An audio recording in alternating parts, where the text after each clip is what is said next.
দীপাস কিচেনে আপনাদের সবাইকে স্বাগত। দেখুন এই কচি কচি ডগাগুলো আমি আজকে ভাপা করব, সেটাই আপনাদের সাথে শেয়ার করব। তো চলুন, আমি এটা কেটে নিয়েছি, এবার আপনাদেরকে ভাপাটা কিভাবে করতে হয় দেখিয়ে দিই। আসুন, নুনটা দিয়ে দিচ্ছি স্বাদ অনুযায়ী। নুনটা দিয়ে দিই। এই কাজু বাদামটা আমি দেব। এখান থেকে আমি কিছুটা পোস্ত নিয়ে নিচ্ছি, বেটে নেব আমি। আর এখানে আমি কিছু কাঁচা লঙ্কা নিয়ে নিচ্ছি ঝালের জন্য।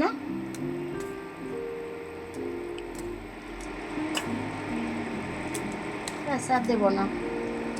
আমি নুনটা দিয়ে নিয়েছিলাম, একটু হাতে করে মেখে নিচ্ছি ভালো করে, তাহলে খেতে খুব ভালো লাগবে হাতে করে মেখে নিলে। এর মধ্যে আমি কটা চিনির দানা দিয়ে দিলাম। চিনির দানাটাও মাখিয়ে রেখে দেবো আমি ভালো করে, যতক্ষণ ওটা পেস্ট হচ্ছে আমার ততক্ষণে চিনির দানাগুলো গলে যাবে, পুরো লাউ পাতার মধ্যে জিনিসটা ঢুকে যাবে, খেতে খুব টেস্টি হবে।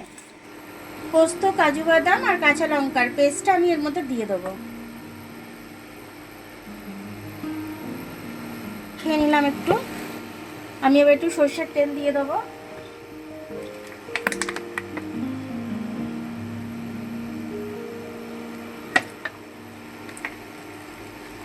আর একটু আমি টিফিন কোটোর ওপর থেকে তেল দিয়ে দিচ্ছি। দেখে বুঝতেই পাচ্ছেন খেতে কেমন হবে, সুন্দর হবে, খুব টেস্টি হবে খেতে। এরকমভাবে আপনারা অবশ্যই একদিন করে খাবেন। কাঁচা লঙ্কাটা ফালা করে দিয়ে দিচ্ছি।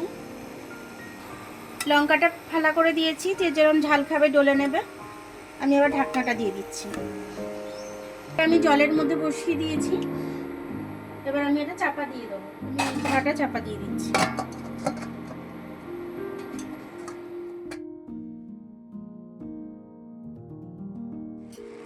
এটা আমার হয়ে গেছে, এটাকে আমি বের করে নিচ্ছি।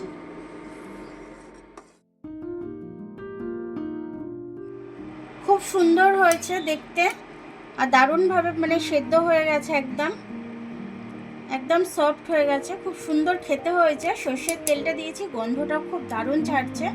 তো আপনারা এরকম করে করে খাবেন, খেয়ে কমেন্টস করে আমাকে অবশ্যই জানাবেন যে আপনাদের এটা কেমন লাগলো। আর আমার ভিডিওটা দেখার জন্য অনেক অনেক ধন্যবাদ। আমার ভিডিওটা যদি আপনাদের পছন্দ হয়, লাইক, সাবস্ক্রাইব, বেল আইকনটা একটু টিপে দেবেন।